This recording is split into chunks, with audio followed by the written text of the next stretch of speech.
আমার একটি আইডিয়া আছে, সানায়া বলল। এখন বলতে পারছি না, কিন্তু আমার উপর বিশ্বাস রাখুন।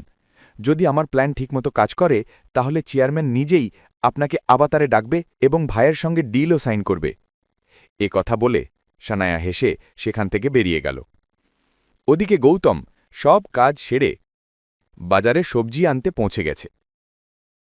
ঠিক তখনই তার কাছে অভিনবের ফোন এলো। সে গাড়ি সাইডে রেখে কল রিসিভ করল। ইয়েস মিস্টার অভিনব। সরি টু ডিস্টার্ব ইউ, কিন্তু আপনার সিস্টার ইন ল এসেছেন এবং তিনি আপনার সঙ্গে জরুরি কথা বলতে চান। আমার সিস্টার ইন ল? কে? নাম কি? তার নাম সানায়া। খুব জরুরি কাজ আছে আপনার সঙ্গে। সানায়া? গৌতম অভিনবের কাছ থেকে পুরো ব্যাপারটা জানতে পারে। সানায়া অফিসে এই কথা বলেছে যে মিস্টার রাঠোর তার বোনকে পছন্দ করেন এবং সানায়া তার বোনকে নিয়ে কিছু জরুরি কথা বলতে চান মিস্টার রাঠোরের সঙ্গে। গৌতম কিছুই বুঝতে পারছিল না, এটা কি সানায়ার কোনো চাল নাকি সত্যিই সে কিছু জেনে গেছে। আর সে কারণ জানার ঝুঁকি নিতে পারছিল না। নিজের সত্যিটা সে সঠিক সময়েই অবনীকে বলতে চেয়েছিল, আর আজ একদমই সঠিক সময় ছিল না। হঠাৎ সানায়ার নাম শুনে গৌতম ঘাবড়ে উঠেছিল। ওদিকে মোবাইলে ছড়িয়ে পড়া নীরবতায় অভিনব কিছুই বুঝতে পারছিল না। স্যার, আমি কি তাকে আপনার নম্বর দিয়ে দিই? না, ওনাকে নম্বর দেবেন না। যদি কোনো জরুরি কাজ হয় তাহলে আমার সঙ্গে সরাসরি দেখা করাই ভালো। আপনারা কাজ করুন, ওকে সন্ধ্যে 7:30টায় ক্যাফে শীষমহলে আসতে বলে দিন। এখান থেকে বেরোনোর সময় তার সঙ্গেও দেখা করে নেব। ওকে স্যার বলেই অভিনব ফোন কেটে দিল। ফোন কাটতেই গৌতম গভীর চিন্তায় পড়ে গেল। তার মনে হচ্ছিল তার সত্যিটা হয়তো সবার সামনে ফাঁস হয়ে যেতে পারে। এদিকে গৌতমের সঙ্গে কথা শেষ করে অভিনব হাসি মুখে সানায়াকে বলল, স্যার, আপনাকে 7:30টায় ক্যাফে শীষমহলে আসতে বলেছেন। ওই সময়েই তিনি বেরোবেন, তখন আপনার সঙ্গেও দেখা হয়ে যাবে। সানায়া খুশি হয়ে বলল, ঠিক আছে, থ্যাংক ইউ। পরের মুহূর্তেই সে টেবিল থেকে ব্যাগ তুলে নিল এবং ঘড়িতে সময় দেখল। তার হাতে আর বেশি সময় ছিল না। তার উপর এটাই হতে চলেছিল রাঠোর পরিবারের সঙ্গে তার প্রথম ইন্টারঅ্যাকশন। সে সঙ্গে সঙ্গে মল থেকে নিজের জন্য একটা ড্রেস কিনতে বেরিয়ে গেল। অভিনব কিছু বলতে পারার আগেই সানায়া ভ্যানিশ হয়ে গেছিল। এটা দেখে অভিনবর একটু অদ্ভুত লাগলো। অবতার অফিস থেকে বেরিয়ে সানায়া বড় একটি শপিং মলে চলে গেল। মনের মধ্যে সে বলল, দাদিশা, গুড নিউজ পরে দেব।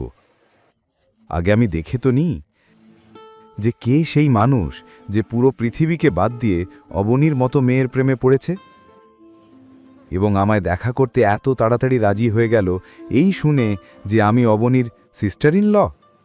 এই ভাবতে ভাবতে সনায়া মল থেকে একটা দারুণ দামি ড্রেস কিনে ফেলল। দেখতে দেখতে 6টা বেজে গেল। সে 1 মিনিটও লেট হতে চাইছিল না। পরের মুহূর্তেই সে গাড়ি নিয়ে ক্যাফে শীষমহলের দিকে রওনা দিল। ক্যাফেতে পৌঁছে চারপাশে তাকালো।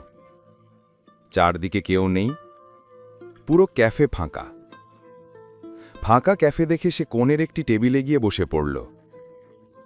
কিছুক্ষণ পর ঘড়িতে তাকিয়ে দেখল 7:30টা হতে মাত্র 10 মিনিট বাকি। এটা দেখে সে নিজের চুল ঠিক করতে লাগল এবং গেটের দিকে তাকিয়ে রইল। সময় যত এগোচ্ছে তার হৃৎস্পন্দন ততই বাড়ছিল। চুল ঠিক করতে করতে সে শুনল দরজা খোলার শব্দ। ঘড়িতে দেখল 7:30টা ঠিক। তার চোখে উজ্জ্বলতা ফুটে উঠল।